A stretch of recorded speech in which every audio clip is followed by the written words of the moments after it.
मित्रों, यदि मैं डेवलपमेंट की बात कर रहा हूं इस लद्दाख के, तो इस समय थोड़ी चर्चा मैं करना चाहूंगा कि लद्दाख का स्टेटस पहले क्या था और जम्मू कश्मीर का स्टेटस पहले क्या था। सरकार ने 2 साल पहले एक ऐतिहासिक फैसला किया है। जम्मू कश्मीर भी यूनियन टेरिटरी बन गया, लद्दाख भी अलग से यूनियन टेरिटरी बना है। लद्दाख के लोगों से जब मैं बात करता हूं और अपने member of parliament Shri Jamyang Namgyal से मैं बात कर रहा था, कुछ अंतर दिखाई देता है कि नहीं। उन्होंने सहज रूप से स्वीकार किया कि नहीं, हमारी लद्दाख की जनता यूनियन टेरिटरी बनने से बेहद खुश है। अब यह यूनियन टेरिटरी बनाने की जरूरत क्यों पड़ी? बहुत सारे कारण हो सकते, लेकिन प्रमुख रूप से 2 कारण, आतंकवाद और सोशियो इकोनॉमिक डेवलपमेंट का अभाव, 2 प्रमुख चीजें। चाहे सेंट्रल गवर्नमेंट का जितना भी असिस्टेंस मिल जाए और जिस हद तक सोशियो इकोनॉमिक डेवलपमेंट होना चाहिए था, नहीं हो पाता। अरे न्यूनतम आवश्यकताओं के लिए लोग तरसते रहे। मैं समझता हूं कोई भी संवेदनशील सरकारी से बर्दाश्त नहीं कर सकती। आतंकवादी गतिविधियां लगातार चलती रहती थी। मैं विश्वास के साथ कह सकता हूं कि आतंकवादी गतिविधियों में कमी आई है यूटी बनने के बाद। और मैं अपनी आर्मी के बारे में कहना चाहूंगा। आर्मी सराहनीय काम कर रही है। हमारे पैरामिलिट्री फोर्सेस, हमारी लोकल वहां की पुलिस, जिस प्रकार का म्यूचुअल कोऑर्डिनेशन है, आईबी म्यूचुअल कोऑर्डिनेशन के साथ ये काम वहां पर हो रहा है। आतंकवादी मारे जा रहे हैं, लेकिन ऐसा नहीं है जो भी आतंकवादी दिखाई दे गया हमारी फोर्स ने उठाकर उसको मार डाला। यह भी कोशिश की जाती है हमारी आर्मी के द्वारा, यदि वह सरेंडर कर सकता है और जिंदगी की मेन स्ट्रीम में आ सकता है, समाज जीवन जीना चाहता है, तो उसे अवसर दिया जाना चाहिए। और उसके दरवाजे के सामने खड़े होकर कहते हैं, भाई तुम सरेंडर करो, यकीन रखो, तुम्हारे पर गोली नहीं चलाई जाएगी। यह हमारी आर्मी और हमारी फोर्सेस की संवेदनशीलता का इससे बड़ा उदाहरण हो कोई दूसरा नहीं हो सकता। फिर भी इसके पहले भी तरह तरह की शिकायतें की जाती थी। मैं इस देश का 5 वर्षों तक गृह मंत्री रहा हूं और बराबर मेरा कश्मीर भी जाना होता रहा है, जम्मू भी जाना होता रहा है, लद्दाख भी मेरा आना होता रहा है। समस्याओं से मैं अच्छी तरह परिचित हूं, क्या हालात थे। लेकिन दोनों फ्रंट पर, आतंकवाद पर और सोशियो इकोनॉमिक डेवलपमेंट को लेकर जब एक अभाव था, काफी हद तक कामयाबी मिली है।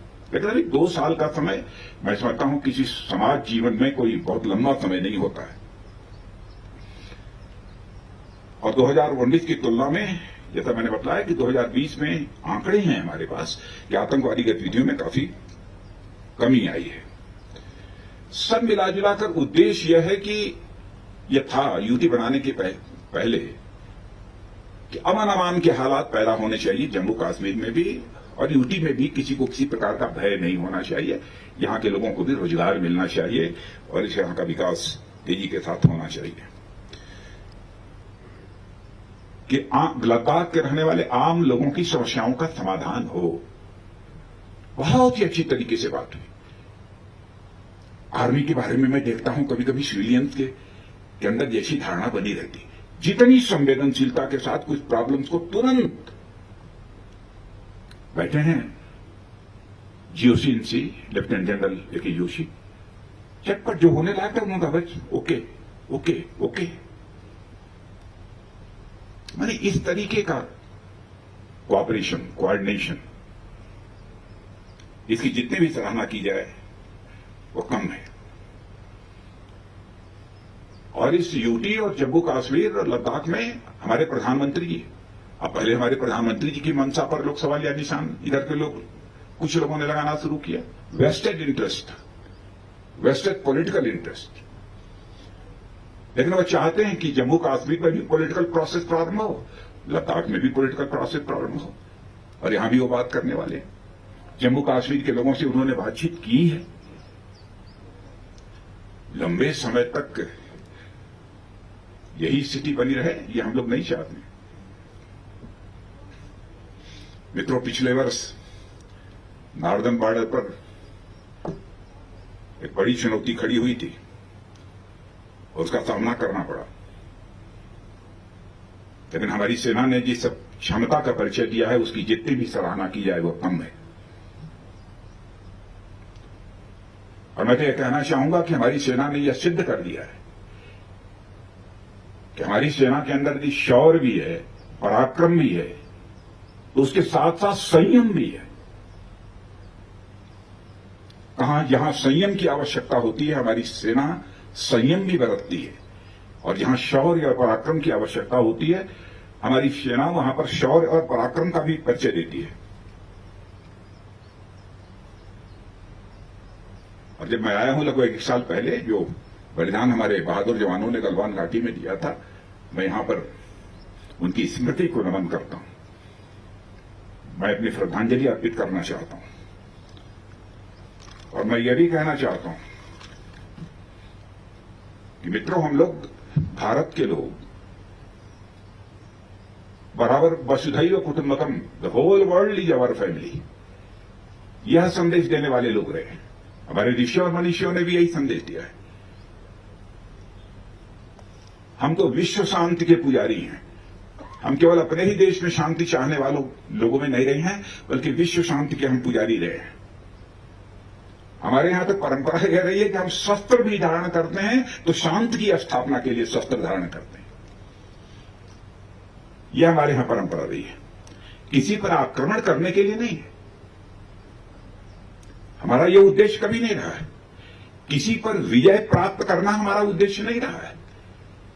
भारत के इतिहास के पन्नों को पलटकर कोई देखे, भारत ने आज तक दुनिया के किसी देश पर न तो कभी आक्रमण किया है और दुनिया के किसी एक देश की 1 इंच जमीन पर भारत ने कब्जा किया। यह भारत का चरित्र है।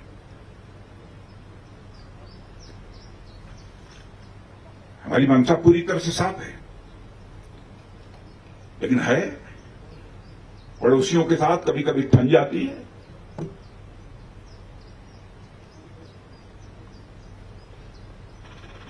पड़ोसियों के भी सोचना पड़ेगा। सदियों से हम पड़ोसी हैं, सदियों तक हम पड़ोसी रहेंगे। क्या जिन मुद्दों को लेकर विवाद है उसका कोई अस्थायी समाधान नहीं निकाला जा सकता? बातचीत के द्वारा अस्थायी समाधान नहीं निकल सकता। हम पड़ोसी थे, पड़ोसी हैं और पड़ोसी रहेंगे। मैं सारे पड़ोसियों की बात कर रहा हूं। क्यों नहीं बातचीत के जरिए समाधान निकाला जा सकता? मनसा साफ चाहिए।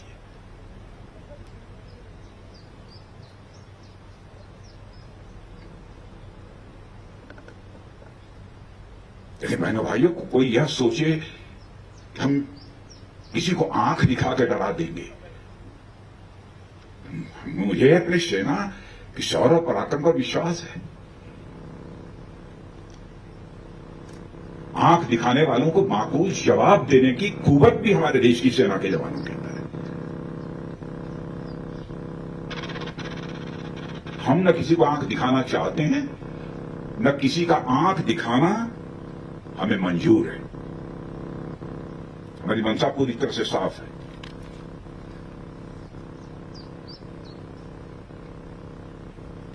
और आज के अवसर पर जो कुछ भी हम लोगों ने आज ब्रिजेस का लोकार्पण किया है, मैं समझता हूं कि सामरिक दृष्टि से इसका भी एक विशेष महत्व है। इस क्षेत्र के विकास की दृष्टि से महत्व है, लेकिन सामरिक स्ट्रेटेजी दृष्टि से भी इसका महत्व है। सीमाई क्षेत्रों की हमारी स्थिति काफी मजबूत होगी और मैं आपको आश्वस्त करना चाहता हूं कि हम हर प्रकार से एक सुरक्षित, सशक्त और समृद्ध राष्ट्र की निर्माण की ओर तेजी से बढ़ रहे हैं और भविष्य में हम तेजी के साथ बढ़ते रहेंगे। इन्हीं शब्दों के साथ मैं पुनः एक बार बीआरओ को, उनके अधिकारियों को, कर्मियों को, जितने भी पर्सनल्स हैं, सबको अपनी तरफ से तहे दिल जो भी उत्कृष्ट कार्य उनके द्वारा किया जा रहा है उसके लिए हार्दिक बधाई देता हूं और इन्हीं शब्दों के साथ अपना निवेदन समाप्त करता हूं।